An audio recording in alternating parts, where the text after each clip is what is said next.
В эфире Абхазского телевидения информационный выпуск Амши-Кушара. Здравствуйте. Сегодня в выпуске. Избраны единогласно представление глав администрации Тхорчалского и Гудаутского районов.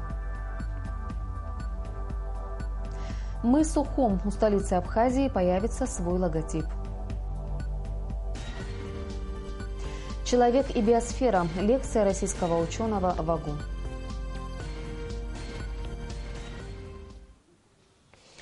Тхорчалское районное собрание единогласно поддержало кандидатуру Аиды Чачхали для назначения на должность главы администрации Тхорчалского района. Районное собрание рассматривало ее кандидатуру по представлению президента Рауля Хаджимба. Руководитель администрации президента Беслан Барцец представил Аиду Чачхали и поблагодарил депутатов районного собрания за поддержку ее кандидатуры.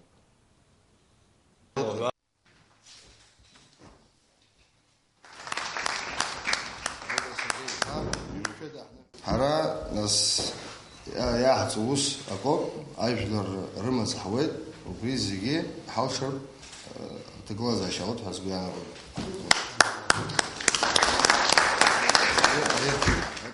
Районное собрание Тхорчалское рассматривало кандидатуру, представленную президентом. Депутаты поддержали представленную кандидатуру. Из 13 присутствующих депутатов все 13 поддержали Аиду Сергеевну. Очень рассчитываем на то, что дальнейшее взаимодействие и районного собрания, и районных властей даст очень нужный нам всем результат, направленный на улучшение состояния города Тхорчал и Тхорчальского района в целом. Впереди очень много планов, очень много идей, которые нужно осуществить на территории этого района, и в частности в городе. Уверен в том, что и районное собрание, и глава администрации совместно все эти надуманные планы реализуют. Реализация инвестпрограммы началась, она предусматривает решение очень многих проблем по городу. Это и асфальтировка дороги, это и осушение подвалов, это общее благоустройство, это водопровод. Уверен в том, что в течение реализации этой программы, это 15-17 год, тхорчальцы будут довольны теми изменениями, которые намечаются в рамках реализации этой инвестпрограммы. Гудаутское районное собрание также единогласно поддержало кандидатуру Руслана Ладария для назначения на должность главы администрации Гудаутского района по представлению президента Рауля Хаджимба. В заседании собрания принял участие глава администрации президента Беслан Барцец, который представил Руслана Ладария и поблагодарил депутатов за поддержку его кандидатуры. Сегодня была процедура дачи согласия президенту на назначение на должность главы администрации представленной кандидатуры. Как вы видели, сегодня все депутаты районного собрания единогласно поддержали представленную кандидатуру Руслана Михайловича Ладария. Я считаю, что это единогласие характеризует работу Руслана Михайловича за последние 1,5 года, что он является главой администрации. И это хороший показатель, хорошая динамика работы по многим направлениям. Всему этому была дана оценка районным собраниям. Впереди еще много дел. Я знаю, что Руслан Михайлович озабочен очень многими ситуациями, складывающимися в районе. Это прежде всего и введение в эксплуатацию вновь возведенных детских садов. Могу заверить, что руководство страны держит этот вопрос на контроле. В ближайшее время, самое ближайшее время начнется финансирование по введению в эксплуатацию этих объектов. И еще целый ряд направлений по благоустройству самого города, по поддержке сел Гудаутского района, связанные с инфраструктурными делами. Все это начнется реализовываться и будет продолжено. И уверен в том, что нынешний созыв районного собрания во главе с его руководством и районная власть во главе Руслана Михайловича сделают все необходимое для того, чтобы в ближайшее время жители района почувствовали перемены к лучшему в плане благоустройства и развития своего района. В середине июля на набережной Махаджиров появятся почти 2-метровые скульптурные буквы «Мы Сухум». Они обустроятся на специальном подиуме и будут видны с любой точки города. Такой подарок горожанам и гостям столицы дарит компания «Амобайл» и группа молодежи «Республика идей». Установка скульптуры приурочена к празднованию Дня столицы Абхазии. Организаторы надеются, что логотип «Мы Сухум» войдет в число мировых городских брендов и сумеет поведать миру древнюю историю Сухума. На презентации проекта «Мы Сухум» побывали наши корреспонденты и репортаж Нисфы Аршба. Во всем мире всего с десяток стран, которым удалось придумать символ столицы. Да еще такой, что каждый турист, гость мечтал посетить и сфотографироваться именно там. Не каждый из этих городов может похвастаться столь древней историей, как наш Сухум. И если до войны его главным брендом была гостиница «Абхазия», то уже в самое ближайшее время на набережной появится современный логотип города, который свяжет различные эпохи в единый образ. Ребята из ID Republic где-то приблизительно в декабре прошлого года пришли к нам в компанию Amobile и сказали, что у них есть отличная идея, и этой идеей они хотят поделиться именно с нами. Как выяснилось в процессе нашего общения, эта идея уже пришла в голову и нам тоже, и мы какое-то время раздумывали над тем, как ее осуществить. Мы решили, что если одна хорошая идея приходит одновременно в голову нескольким людям, а потом всегда хочется поддержать молодую инициативу, у них были горящие глаза, вот, и мы решили, что мы будем делать этот проект вместе. Мы Сухум – это скульптура букв высотой почти в 2 метра и более 10 метров в длину, где «уи» означает «мы» или «наш». Логотип города будет установлен у морских ворот столицы на площади имени Сергея Багапш. Выбрали это место не сразу. Вначале рассматривалась идея расположить скульптуру в одном из парков, но столичная администрация не согласилась. После пересмотра множества вариантов остановились на этом. По этому вопросу собиралось несколько совещаний, где рассматривались различные проекты бренда города. Но ввиду пресловутых бюджетных ограничений, дальше концептуального видения у нас этот процесс не сдвинулся.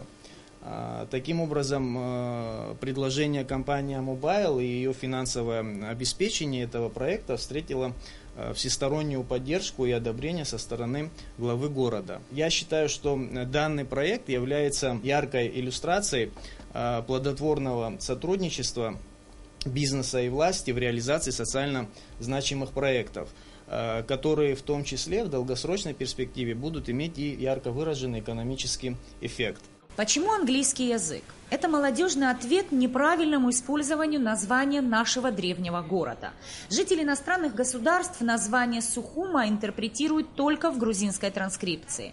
Отныне появится альтернатива, ведь фото «Мы Сухум» появится во всех социальных сетях, на страничках каждого жителя Абхазии. В первую очередь мы хотим, чтобы всем было понятно, как на самом деле называется правильно наша столица. Вы Сухум, и никак иначе. Во всем мире брендинг города становится все более популярным явлением. Например, для Нью-Йорка это логотип I Love New. В Амстердаме знаменитая уличная скульптура I Amsterdam. Уи Сухум – это первое решение по брендингу города Сухум. Это простой, понятный и запоминающийся логотип. Когда они пришли в администрацию, когда я лично увидела, я тоже уже недалеко молодой человек, да, вот с определенным возрастом. Поверьте, что у меня у самой глаза загорелись. Вот, на самом деле это супер проект, я считаю. Строительная работа, дизайн – все дело рук молодых абхазских специалистов. Вот только буквы приедут в Сухум из-за пределов страны. Оказалось, такая работа не по плечу местным умельцам. Строительные работы начнутся уже в эти выходные. Скульптура будет выполнена из надежных и долговечных материалов. Отдельно следует отметить информационный портал «Мы Сухум», который также появится в скором времени. Он будет очень насыщенным и удобным, обещают его владельцы. Более того, интернет-ресурс позволит в режиме онлайн наблюдать за всем происходящим возле скульптуры. Мы безумно любим нашу родину, мы очень любим Абхазию, знаем все ее красоты, знаем древнюю историю нашего государства, но очень сложно обычному человеку, который вообще не связан никак ни с политикой, не интересуется так географией, очень сложно донести и сказать, вот это есть Абхазия, вот это вот мы. Сегодня мы понимаем, что информация и правильно представленная информация, это, наверное, очень важный элемент для того, чтобы успешно разрекламировать какой-либо продукт. И непосредственно, когда мы говорим о городе и о бренде города, мы тоже должны понимать, что это продукт, который должен привлечь внимание. И как раз-таки, когда мы задумывались о том, как нам о нашей стране заявить, о нашем городе заявить. Нам хотелось что-нибудь простое, понятное, доступное каждому. Как найти лицо своего города и сделать из него настоящий бренд? Как соединить эпохи и поколения? Севастополис, Диаскурию и Ахуа в 2 словах. Республике идей и Амобайлу это удалось.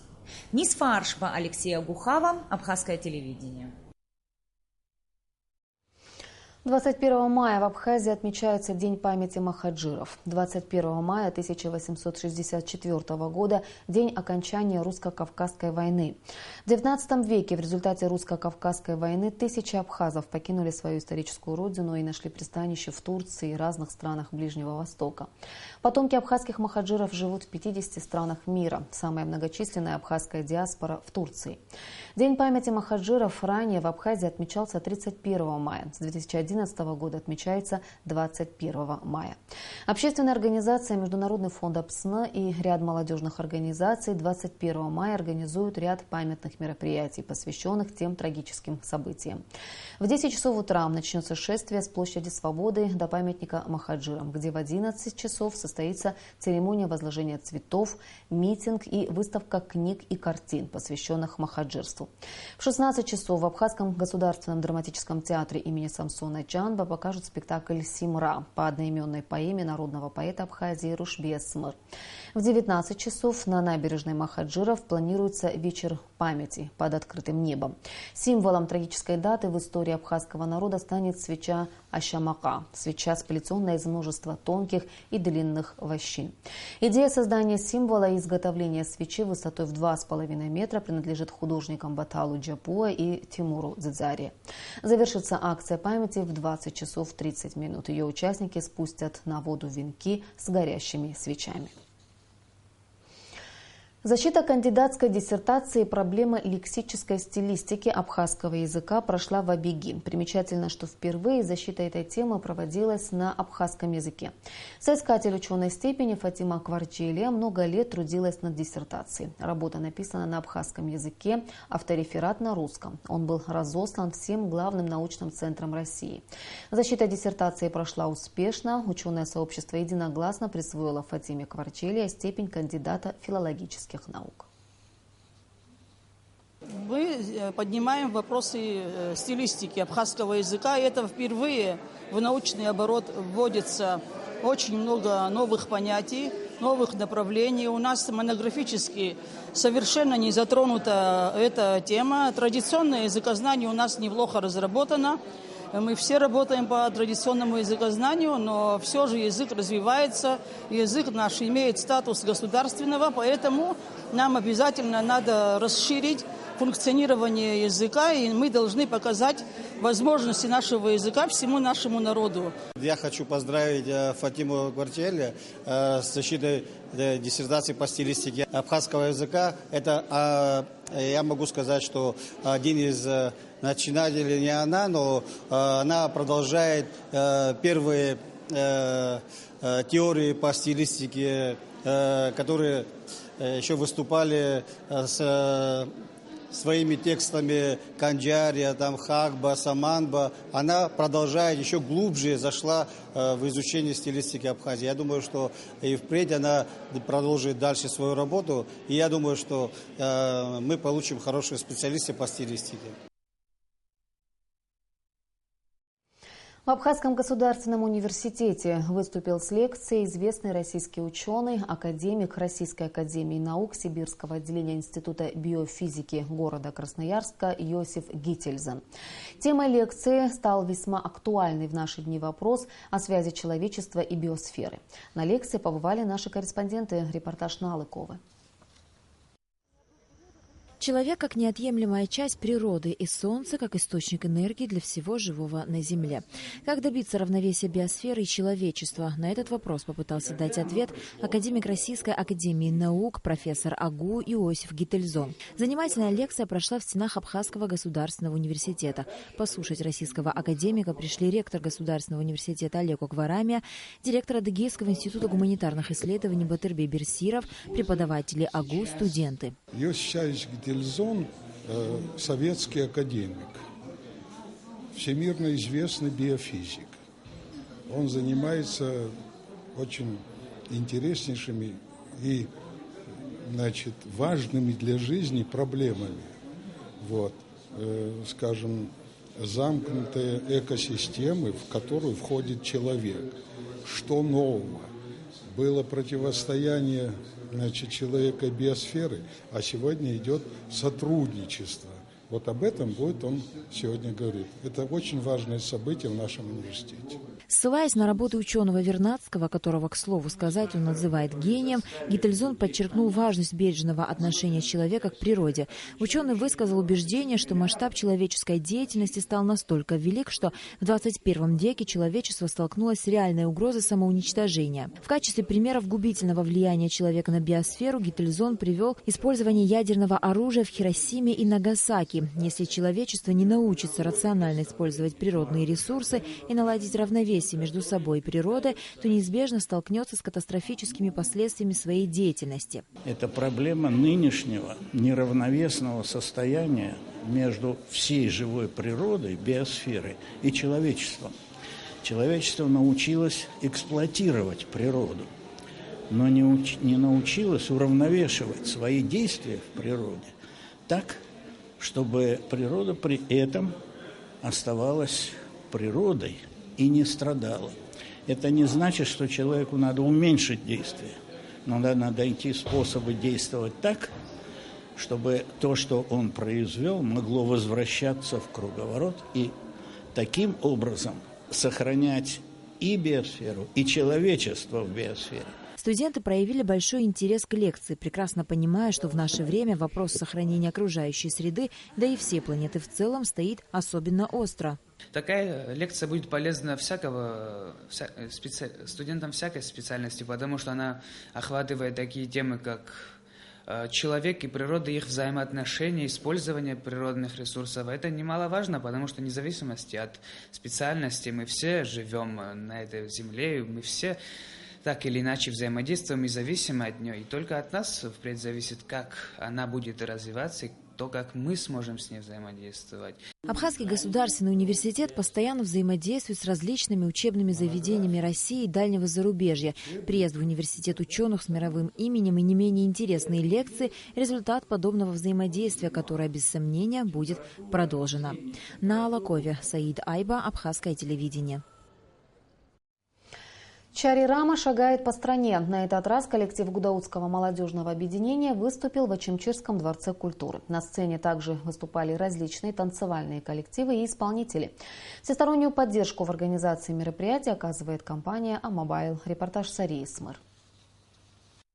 Дворец культуры в Очимчире был заполнен задолго до начала праздничной программы. Гостей из Гудаута здесь ждали с нетерпением. Зрители собирались в зале и наблюдали за последними приготовлениями актеров перед выходом на сцену. Праздничная программа насыщена. Зрители ждут юмористические номера, песни, национальные и зарубежные танцы. Лейтенант, почали ваши документы. Документы все ваши. Наши. Я извиняюсь, бабушка, вы техосмотр когда последний раз проходили? Сейчас техосмотр последний раз в 1985 году проходила в Шалиго. Молодежное объединение Чари-Рама существует уже год. За это время ребята успешно выступали на различных площадках по стране. Несколько месяцев назад они выступали в Тхварчале, где их радушно приняли. Был полный аншлаг. По словам руководителя объединения Руслана Хупория, основная задача организации – выявить талантливую молодежь и дать им возможность развиваться. В проекте Чари-Рама участвуют юмористы, певцы, которые участвовали в проекте «Абснестар», танцоры, которые солисты государственных ансамблей. И вот вместе все организовали такой проект. Я думаю, что мы заразим всех остальных, и в других городах тоже будут вот такие вот проекты создаваться. Организация Чари-Рама с первых дней своего создания получает всестороннюю поддержку со стороны Амобайл. Для самой компании поддержка проектов молодежного характера всегда в приоритете. Проект Чари-Рама – это праздник для всей молодежи нашей страны. Здесь песни, пляски, танцы. Я думаю, все это доставит радость всем тем зрителям, которые пришли сегодня посмотреть на это мероприятие. Целью данного данного проекта является подружить молодежь двух районов, сегодня радует, что молодежный центр Гуенос встретил молодежь Гудаутского района. И мы надеемся, что эта встреча будет не последняя, и у них появятся новые проекты, а мы, в свою очередь, будем рады поддержать их. Праздничная программа длилась чуть больше часа. Зал тепло принимал артистов, живо реагируя на каждую шутку ребят. Она стоя моего окна по утрам кукарекала. Когда пропал голос, она начала кидать камушки в мое окно. И с тех пор я ее начал называть шаман. После выступления зрители еще долго не расходились, выражая свою благодарность организаторам мероприятия. Сарье Смырастамургожба, Абхазское телевидение.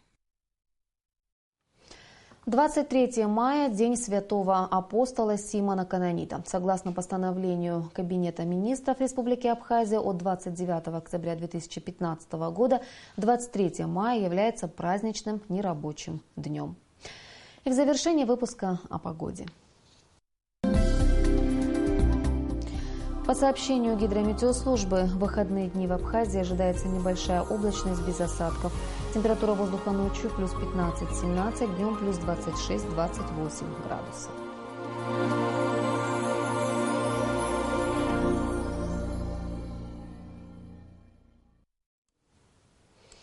Информационный выпуск завершен. Я прощаюсь с вами. До встречи в эфире.